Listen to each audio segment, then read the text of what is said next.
सियावर रामचंद्र की सियावर रामचंद्र की। मैं समस्त भारतवासियों को शक्ति उपासना पर्व नवरात्र और विजय पर्व विजयादशमी की अनेक अनेक शुभकामनाएं देता हूं। विजयादशमी का ये पर्व अन्याय पर न्याय की विजय, अहंकार पर विनम्रता की विजय और आवेश पर धैर्य की विजय का पर्व है। ये अत्याचारी रावण पर भगवान श्री राम के विजय का पर्व है। हम इसी भावना के साथ हर वर्ष रावण दहन करते हैं,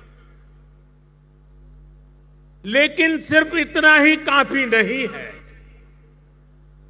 ये पर्व हमारे लिए संकल्पों का भी पर्व है।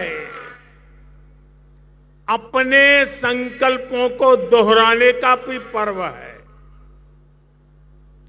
मेरे प्यारे देशवासियों, हम इस बार विजयादशमी तब मना रहे हैं जब चंद्रमा पर हमारी विजय को 2 महीने पूरे हुए हैं।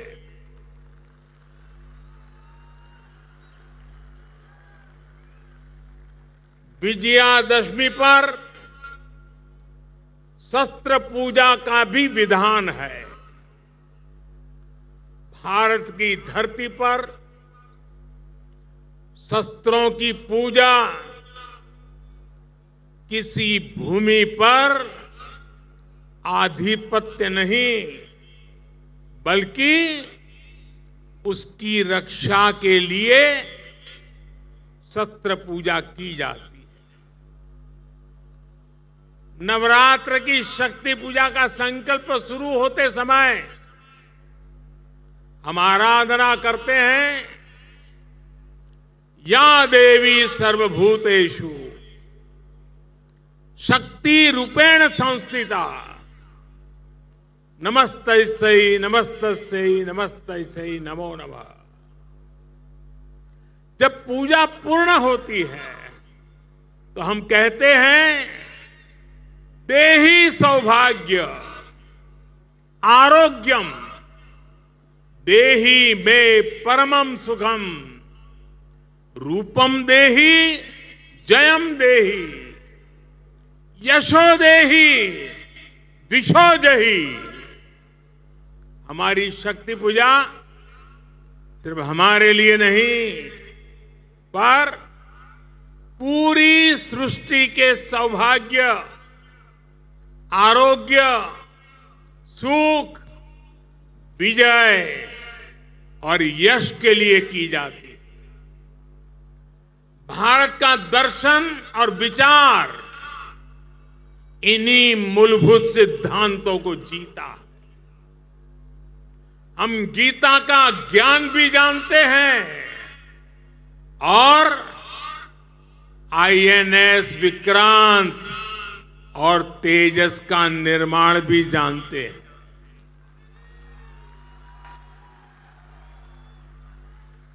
हम श्री राम की मर्यादा भी जानते हैं और अपनी सीमाओं की रक्षा करना भी जानते हैं।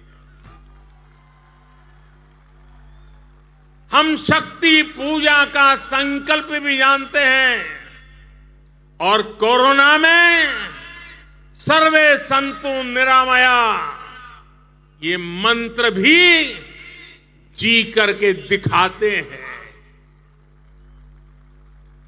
यही तो हमारी भारत भूमि है। भारत की विजयादशमी भी यही विचार का प्रतीक है। साथियों, आज हमें सौभाग्य मिला है कि हम भगवान राम का भव्यतम मंदिर बनता देख पा रहे हैं।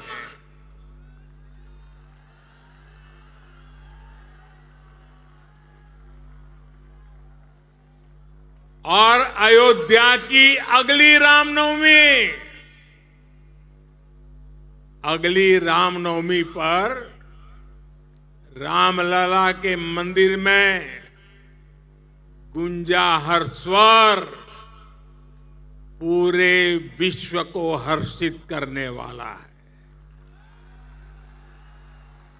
वो स्वर जो शताब्दियों से यहां कहा जाता है, भय प्रगट कृपाला, दीन दयाला, कौशल्या हितकारी। भगवान राम की जन्मभूमि पर बन रहा भव्य मंदिर, दिव्य मंदिर, सदियों की प्रतीक्षा के बाद हम भारतीयों के धैर्य को मिली विजय का प्रतीक है।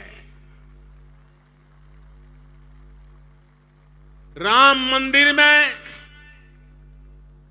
भगवान राम के विराजमान के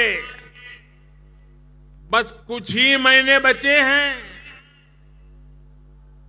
भगवान श्री राम बस आने ही वाले हैं। और साथियों, उस हर्ष की परिकल्पना कीजिए जब शताब्दियों के बाद राम मंदिर में भगवान राम की प्रतिमा विराजेगी।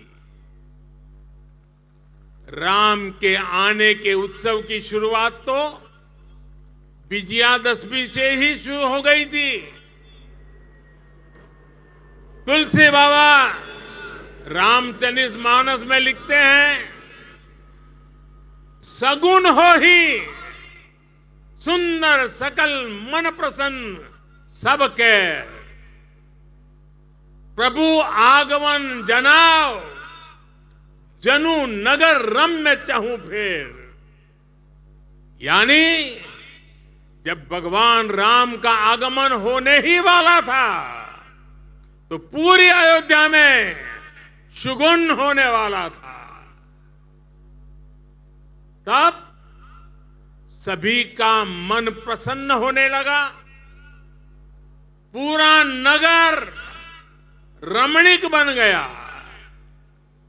ऐसे ही शगुन आज हो रहे हैं। आज भारत चंद्रमा पर विजयी हुआ है। हम दुनिया की तीसरे सबसे बड़ी अर्थव्यवस्था बनने जा रहे हैं।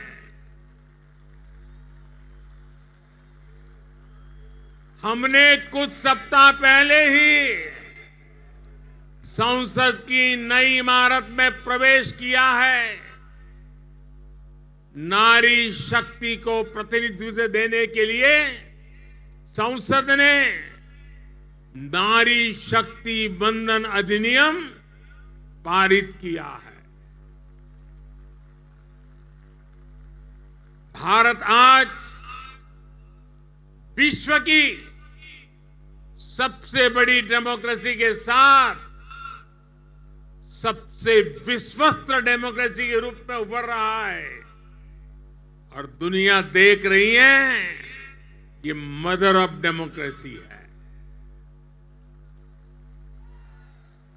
इन सुखद क्षणों के बीच अयोध्या में राम मंदिर में प्रभु श्री राम विराजने जा रहे हैं।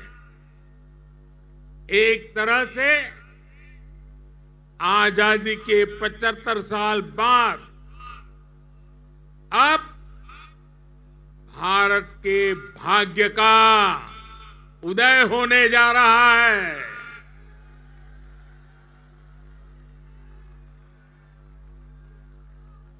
लेकिन यही वो समय भी है